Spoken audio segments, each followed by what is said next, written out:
مولاي صل وسلم دائما أبدا على حبيبك خير الخلق كلهم. Semoga Ustadz sehat selalu. Amin. Saya mau tanyakan mengenai sholat Jumat. Ketika khotib naik ke atas mimbar, jemaah datang terlambat, langsung sholat sunat, sedangkan khotib sudah membacakan khutbah. Apakah itu sah atau tidak, Pak Ustaz? Oke, saya jawab, saya cerita, jamaahnya menjawab. Dengar baik-baik, saya paham orang yang belum sarapan memang susah nangkep. Suatu ketika Nabi sedang khutbah. Nabi khutbah di atas mimbar. Mimbar Nabi itu lantainya 3, tangganya 3. 1, 2, 3. Nabi sudah khutbah 3. Berarti yang tidak dibuat Nabi bid'ah. Ini 2 lantai ini bid'ah. 1 lantai, 2 lantai, 3 lantai. Nabi sudah khutbah. Ketika Nabi sudah khutbah, tiba-tiba datang seorang laki-laki terlambat. Duduk dia. Duduk. Langsung kata Nabi, "Qum." Berdiri kata Nabi. "Sholli." Salat 2 rakaat. Nabi suruh dia berdiri, salat 2 rakaat. Saya ulang lagi ceritanya. Nabi sedang khutbah, datang seorang laki-laki terlambat, dia duduk, Nabi suruh berdiri, salat 2 rakaat, habis itu dia dengarkan khutbah. Selesai cerita. Sekarang saya jawab, sahkah salat Jumat laki-laki itu? Saya ulang sekali lagi. Yang susah-susah nangkap, goyangkan kepala ke kanan ke kiri 3 kali. 1. Oke. Nabi sedang khutbah. Tiba-tiba datang seorang laki-laki masuk ke dalam masjid. Setelah itu Nabi suruh, "Qum," berdiri, "Sholli rakaat ini," salat sunat 2 rakaat. Setelah itu Nabi melanjutkan khutbahnya. Sahkah salat laki-laki itu? Sah. Seandainya enggak sah, pasti kata Nabi, terlambat, pergi kau pulang, enggak usah kau salat lagi. Itu menunjukkan salat orang yang terlambat itu sah. Tapi jangan gara-gara ini terlambat terus. Saya nggak mau besok Jumat terlambat. Istrinya nanya, Mas, bang, itu udah azan sholat Jumat kamu nggak berangkat. Suatu ketika masuk seorang laki-laki, Nabi sedang khutbah, dan ketika dia mau duduk Nabi suruh qum. Itu menunjukkan orang yang terlambat sholatnya tetap sah. Jangan salah gunakan dalil yang saya sampaikan. Kita naik ke atas tangga bid'ah.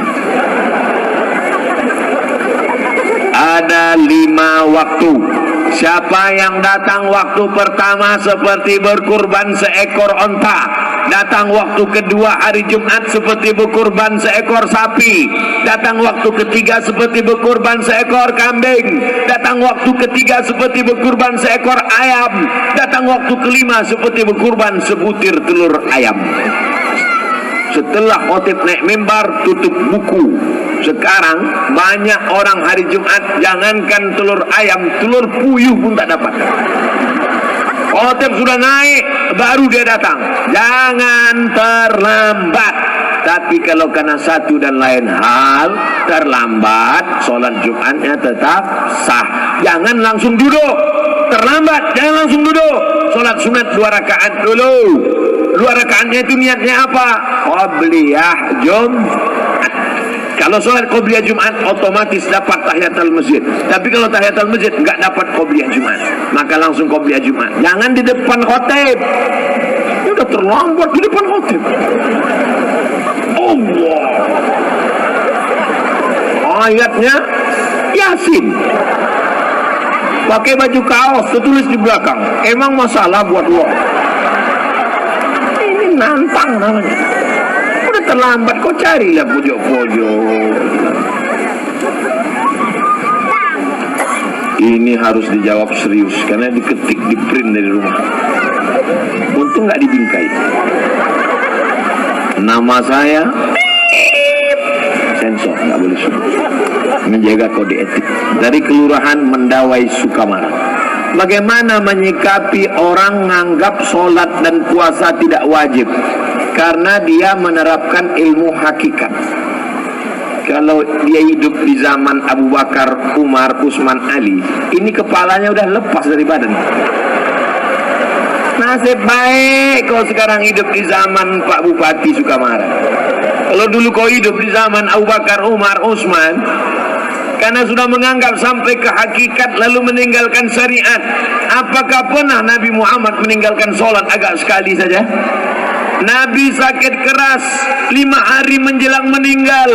Nabi meninggal hari Senin, hari Rabu, Kamis, Jumat, Sabtu, Ahad, Senin. Hari Rabu Nabi sakit keras, diambil kirbah. Kirbah itu kulit kambing yang dijahit tempat air minum, disiramkan ke wajah Nabi 5 kirbah. Nabi tersadar dari pingsannya. Apa yang dibisikkan Nabi? Bawa aku sholat berjamaah. Nabi dijamin masuk surga. Hakikat, syariat, tarikat, makrifat menyatu dalam diri Nabi. Al-haqiqatu bila syariatin batilah. Orang yang ngaku hakikat meninggalkan syariat batil. Was-syariatu bila haqiqatin atilah. Orang yang hanya syariat meninggalkan hakikat sia-sia. Oleh sebab itu, ciri ulama ahlus sunnah wal jamaah adalah dengan melaksanakan sejalan antara syariat dan hakikat. Ini majelis ulama mesti memanggil orang ini. Kalau dia guru, ini murid-muridnya berbahaya. Kalau satu orang nyasar nggak apa-apa. Ini super truk nyasar, habis sama brondolnya ikut nyasar. Kalau ada yang mengajarkan begini, mesti dipanggil. Kenapa? Abu Bakar, Umar, Utsman, Ali, Talha, Zubair. Makanya kita Ahlus Sunnah wal Jamaah berpegang pada 3: akidah Asy'ari, fikih Syafi'i, tasawufnya Sunni, bukan tasawuf falsafi. Tasawuf siapa?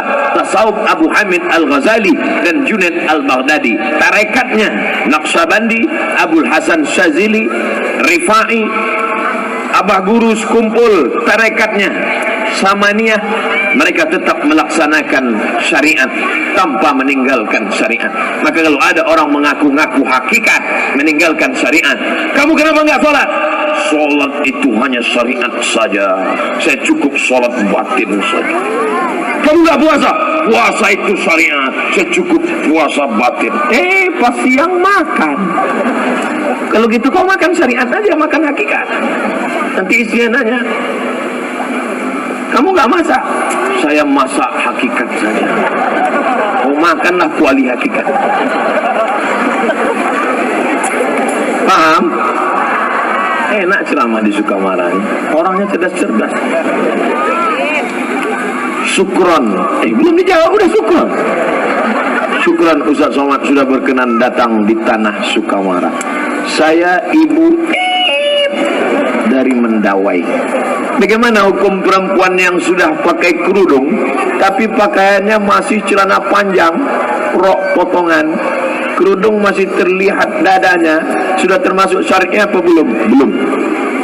Kerudung perempuan itu menutup dari kepala sampai ke ujung kaki. Kalau nggak bisa sampai ke ujung kaki, sampai ke pinggang. Nanti di bawah sambung lagi pakai kain panjang. Syaratnya mesti longgar, jangan sempit sampai menjerit paha minta tolong.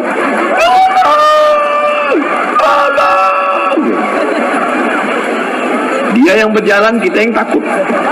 Takut pecah. Gimana nggak pecah? Celana untuk umur anak 8 tahun dipakai emaknya 58 tahun. Sampai sebesar batang kelapa. Itu disampulkan. Dokter sudah melarang jangan pakai celana sempit, celana legging karena darah tidak mengalir. Tapi prinsip orang kita biar sakit asal gaya. Akhirnya mati gaya.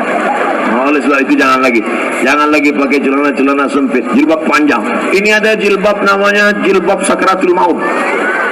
Dililitkan ke leher. Sampai melihat ke bawah pun nggak bisa. Dan lagi, jilbab itu harus menutup dada, ketutup dada, sampai ke bawah. Yang kira-kira kalau diturunkan tangannya tenggelam ke dalam. Tangannya boleh kelihatan, nggak apa. Yang udah pakai cadar, bagus. Jangan ejek orang pakai cadar. Istri Nabi pakai cadar, sahabat Nabi pakai cadar. Yang pakai jilbab, bagus. Yang pakai cadar, bagus. Jangan kelahi. Kalau yang pakai jilbab sama cadar kelahi, nanti ketawa yang nggak pakai kain. Mudah-mudahan ibu-ibu yang selama ini pakai celana sempit berubah pakai rok panjang. Kecuali polwan. Polwan nggak apa-apa pakai celana. Gimana dia mau ngejar maling pakai rok? Itu kan karena tugas. Kita harus logik juga.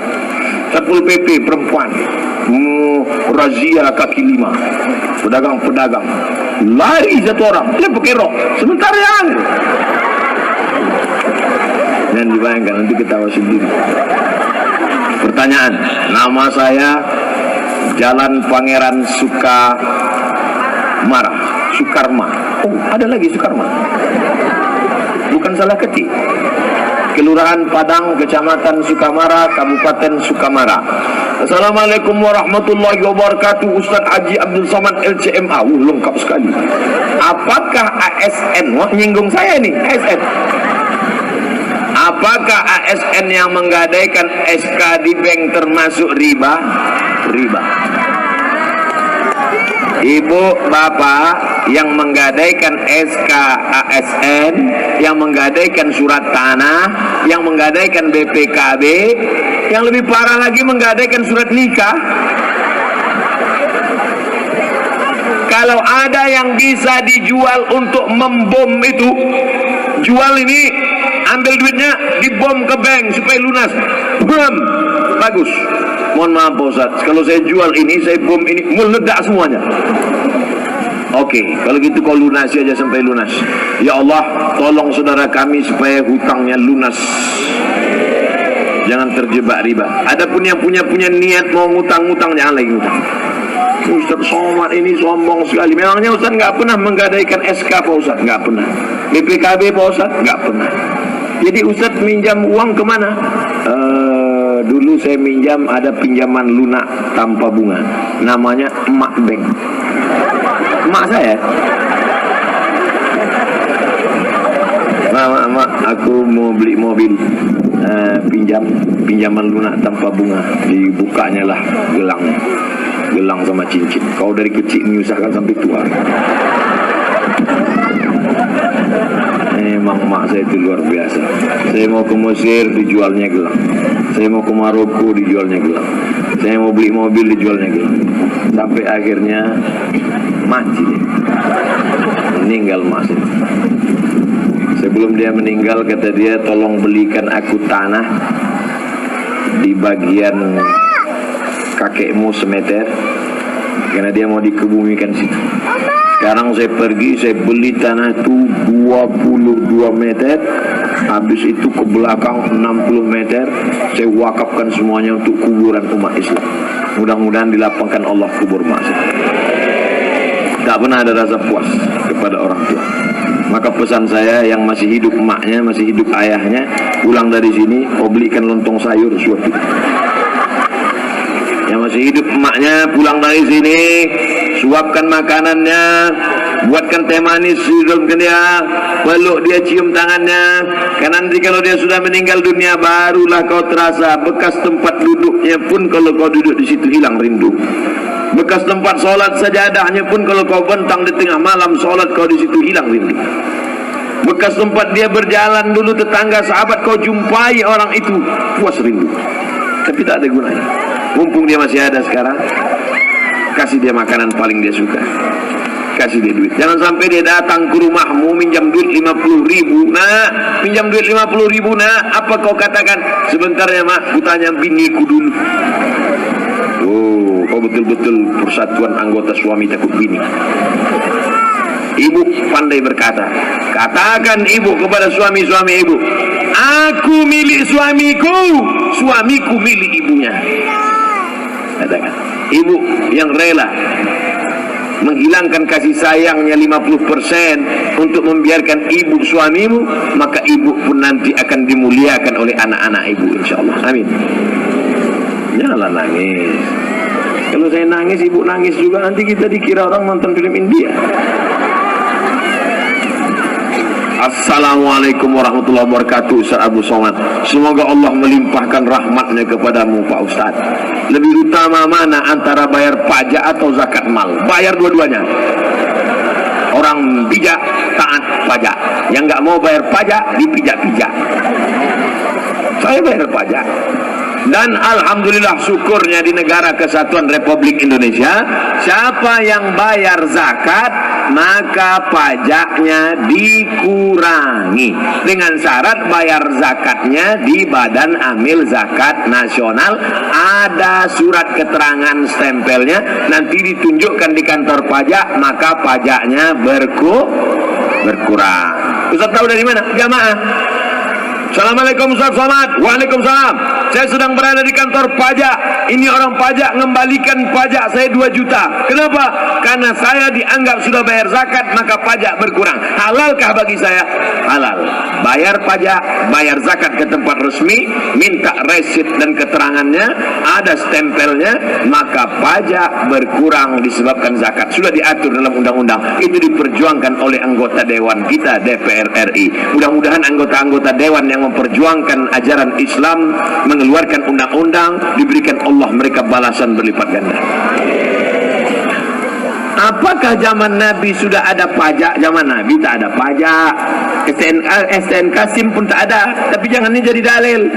Jangan ini jadikan dalil. Nanti razia. Mana STNK BPKB? Mana bukti bayar pajak? Mana SIM? Mohon maaf Pak Polisi, Nabi nggak punya SIM. SIM ini bid'ah. Wa kullu bid'atin dhalalah. Wa kullu dhalalatin finnar.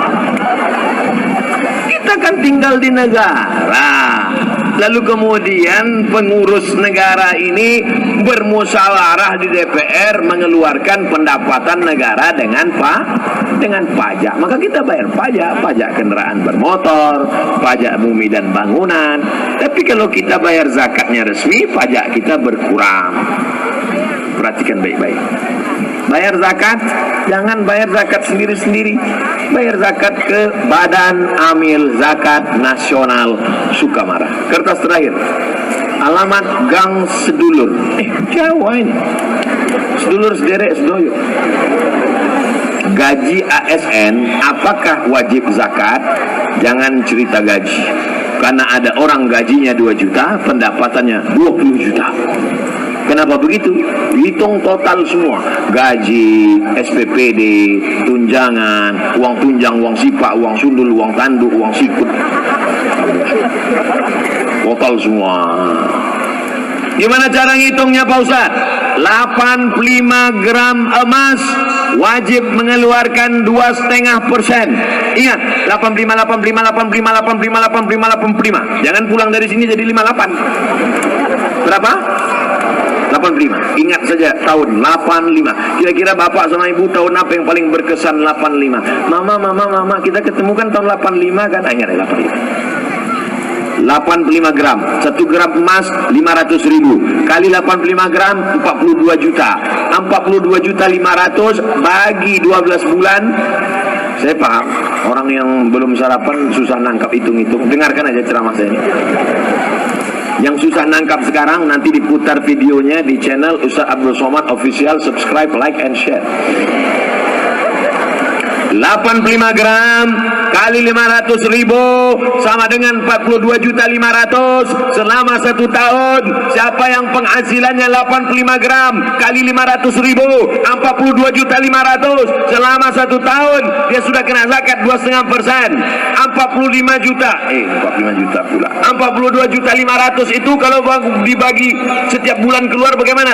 42.500.000 bagi 12 bulan sama dengan 3.600.000. Payang hitungnya kalau 3.600.000. Oke, kita bulatkan 4 juta. Mudah-mudahan semuanya yang gajinya kurang dari 4 juta penghasilannya lengkap sejak ceramah ini terhitung dari Januari 2020 4 juta ke atas. Amin. Mudah cara ngitungnya. Gimana cara ngitungnya? 1 juta 2,5%. 1 juta 25.000, 1 juta 25.000, 1 juta 25.000, 1 juta 25.000. Kalau bapak sebulan dapat 4 juta, berapakah zakatnya?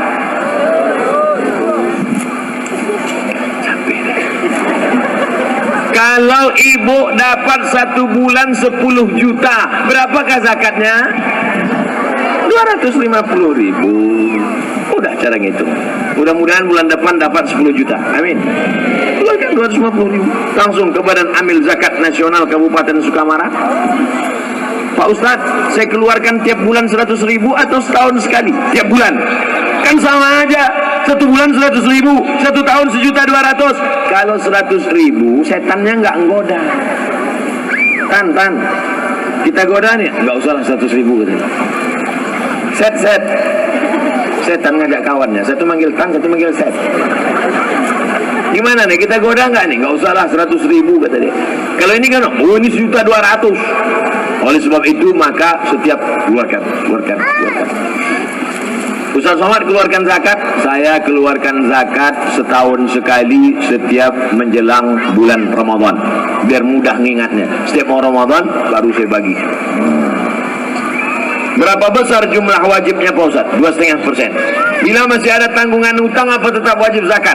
Tetap. Tapi katanya kalau utang nggak wajib zakat. Kata siapa?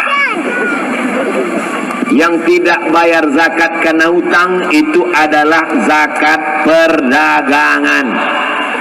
Zakat dagang perniagaan cara ngitungnya 3 kurang 5. Ingat rumus 3 kurang 5. Modal yang diputar tambah untung tambah piutang kurang hutang kurang rugi. Saya ulang sekali lagi, modal yang diputar tambah untung tambah piutang kurang hutang kurang rugi. Itu cara rumus menghitung zakat perniagaan. Dikurang hutang yang terkait dengan dagang bisnisnya. Bukan hutang mobil, hutang rumah, hutang panci, hutang termos. Masuk. Di rumahnya itu tak ada yang cash. Satu-satunya yang lunas bininya itu lah. Lain hutang semua. Bunyi klakson mobil, kredit.